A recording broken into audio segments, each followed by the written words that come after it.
I also have a good album in front of me. And this is the title track from a bunch of guys called Midnight Graffiti.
It's not very often in these days of bands and groups that you hear a great bit of brass like that. I know in my day, growing up in the show bands, brass was essential, but it seems to be not nowadays. But that is a tight sound, I have to say. David's with me. Hi, David. How are you? And James, who was actually singing there, believe it or not. I don't know how he did it whilst playing that great trumpet as well. How'd you do that? It's one of my many tricks that I try to... Yeah, absolutely. You're ambidextrous. Yes. Come on in the microphone a bit. Sure. The total lineup is David on guitar and vocals. David Fawcett, that is, because it was his granny who wrote me the original letter. Yeah. So thank your granny for being on Star Spot here. She's probably listening. Say thank you, granny. Thank you, granny. There you are. That's it all done. James Cook, as we said, on cornet and vocals as well as Adam Cook, bass player, Richard Johnson on trombone, and George Bragg keyboards and vocals, and Stephen Crooks drums and vocals. Now, I have to be honest with you and say right away, if somebody had said to me a band comes from Fermanagh, down round there, I would never have expected brass in the band. Years ago, yeah, in show bands, but most of the bands that are coming out of that particular kind are nearly always country bands. Yeah, I think right. That's a fair point. So what was the whole idea? How did the brass all come about? Really, the band started originally about 5 or 6 years ago when we were all at school. Mm-hmm. It all started friends from school. And it just happened to be that James played cornet and Richard played trombone. Mm-hmm. Their background would be the brass bands in Fermanagh, concert bands and things like that. Mm-hmm. And I learned to play guitar. Adam played bass. And the whole thing just came together. And the rest is history. Pretty much, yeah. The rest is history. But I mean, it is a superb lineup that you have, and the sound, if you want to put your mind to it, I think you could be another Madness. That's my point. That, you know, the madness with the brass sound and brilliant sound. That's quite a compliment. No, you could be because it's very tight, and you're sort of cross between that and a good soul band, if you know what I mean. And you obviously do soul numbers in your set because you have to with a lineup like that. Yeah, we do. We actually cover some madness as well. So we try to, soul wise, we do like to do a lot of James Brown. Yeah, of course, Wilson Pickett and all that sort of stuff. Yeah. How long is the band going? About 5 years, you were telling me? I would say it's roughly about 5 years now. Yeah. And this particular album, which we heard the track from, but there happens to be the title of it as well, Be Your Own Hero. This is a 7-track album, and you've written all of them. Now, who contributes to the songwriting? Well, we on that current album, Adam, the bass player, he's my brother, actually. Hello, Adam. Hello, Adam. I'm Granny. I'm Granny, of course. It's a family affair. Yeah. Well, Adam originally wrote the majority of the lyrics right for that album, and we took the lyrics and David would work up a riff, and then generally between the 5-6 of us, we just work together. Yeah. We're quite critical of each other, so we like to get the best of each other. So working together between the 6 of us, all 7 songs are really a collage of all of our different ideas. Yeah. Adam wrote all the lyrics, but then in terms of the music and everything, no one of us could really claim ownership of the songs because it's been such a joint effort. You know, one person will come up with one idea for it, which will fit. And, you know, Now, I mean, you've been going for 5 years. I know you do a lot of covers because you have to eat people out doing gigs. But in these recessional times, keeping even a 5-piece band together, 5 or 6-piece band together, is fairly difficult. Yet you've stuck by each other and stuck to your metal, so to speak. The band was tested a couple of years ago. Our original drummer, actually, and founder of the band, originally Matt Stewart, he had to go back to university in England, and we were in a position then where it was either end the band or keep it going, and that's when we got Stephen Crooks. So I mean that was a testing time, and we've really moved on from there. Really the only reason we keep doing it is because we enjoy it so much. We have so much fun together. You know, the music's just a part of it. Camaraderie is most of the main. It 9 times out of 10 has to be the main ingredient. Otherwise, you wouldn't do it. What about work-wise? I mean, do you work fairly regularly? Do you mean work as in gig? Yeah, gigs. Yeah, we'll be fairly regular. We get a lot of bookings in Fermanagh, just in the pub scene down there. Fermanagh's in its own little bubble, but there is quite an active music scene down there. There's a lot of bands which probably never get heard outside of Fermanagh, but there is there's a lot of young bands in the county. But not many with brass in it, I would say. They'll probably look at you, James, when you bring the current out and stuff like that. Yeah, well, the first time I think we played in locally, the brass seemed to grab everybody. They're like, they never heard this. As you say, country was quite a big thing, and that's right.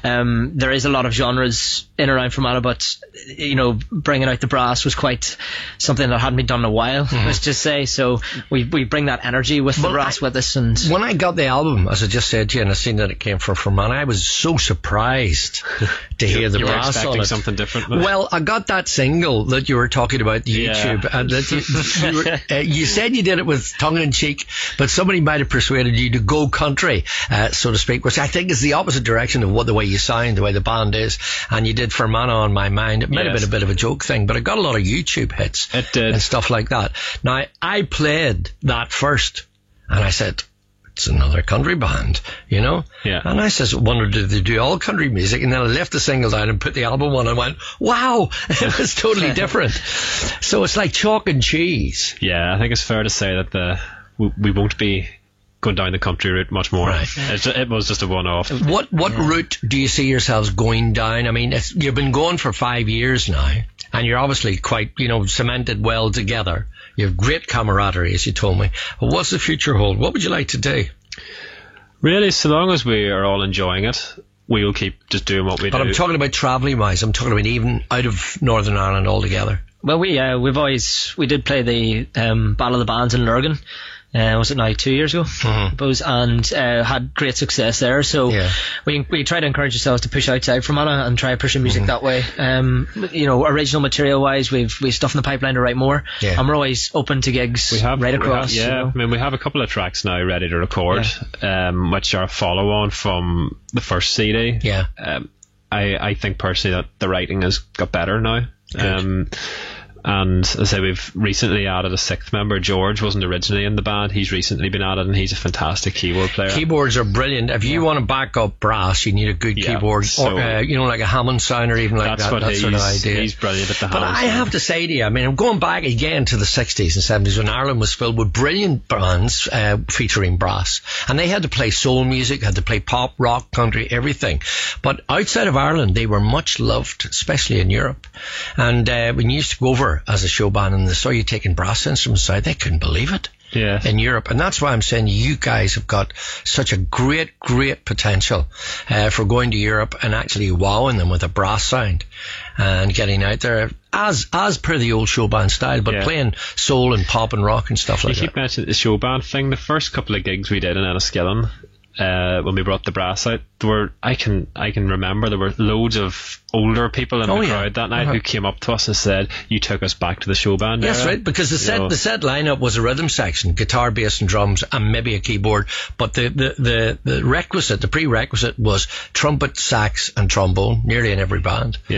So I would encourage you to really get right in with the brass. We have show band blazers which we wear when we're playing. Teddy white blazers. Yes, I've also looked at those sort of shiny red ones that you wear too as well. If we're playing a wedding or something like that, if we're booked for a wedding, we'll wear that. Wear the shiny red ones. All guns blazing. Brilliant.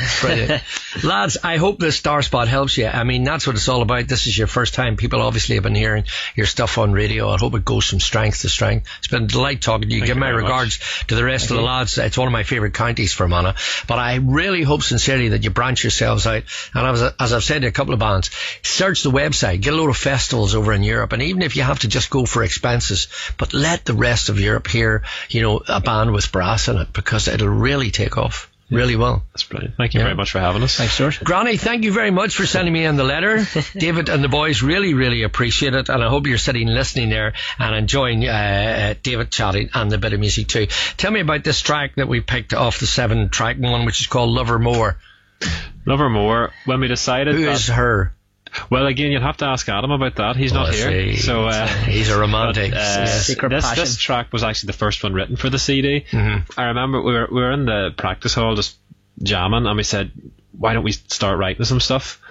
And a lot of people had said about a ska, going down a ska route, so I just started playing this riff. It's not really a ska song, but it started off between ska and reggae. So I started playing this riff, and literally the bones of the song was written in the space of about 20 minutes. Wonderful. It just really took off. It took off. It just clicked that one. Everybody was in a real good mood there. Okay, let's Love Her More then, and we'll say thanks to the guys for coming up. Where can people hear you? Anywhere close at the weekend, or? We were actually playing last weekend, so we have a break this weekend. We're back on the 10th of August in a local bar called Crow's Nest. I know it. Crow's Nest, yes, very good friends of mine. Please tell them I said hello. It's a brilliant atmosphere, fantastic place too. Lads, keep up the good work. It's called Midnight Graffiti. We're going to love her more, and I know that you will love them every time you see them.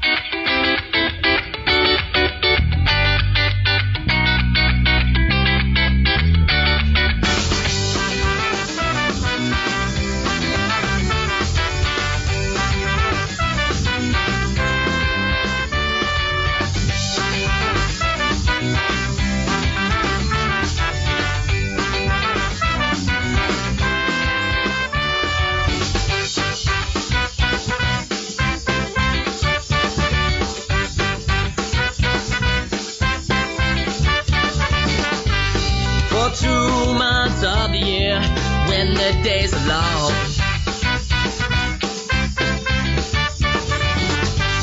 Your favorite weather, lady might get it wrong.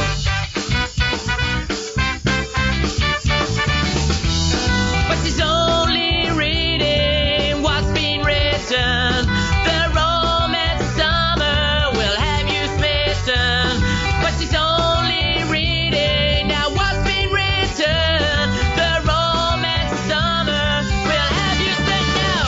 Like the sunshine, she's really on time. If you're lovers, then yeah, you love her more.